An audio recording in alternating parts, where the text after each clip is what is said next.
Telangana cabinet ఈ నెల 4న భేటీ కానుంది.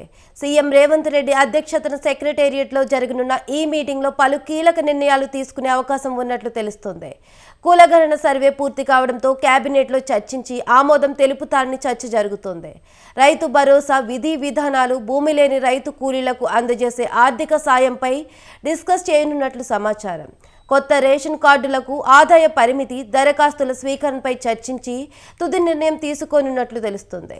ఇందిరమ్మ ఇండ్ల నిర్మాణం కోసం లబ్ధిదారులకు సబ్సిడీ ధరలతో ఇసుక, సిమెంట్, స్టీల్ వంటి ముడి సరుకులు సరఫరా చేయాలన్న ప్రతిపాదన కేబినెట్లో చర్చకు రానున్నట్లు సమాచారం.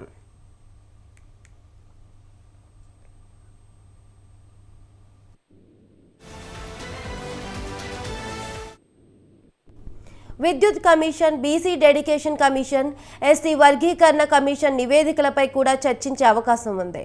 కొత్త రేషన్ కార్డులు, టూరిజం పాలసీపై కీలక నిర్ణయాలు తీసుకునే అవకాశం ఉన్నట్లు సమాచారం.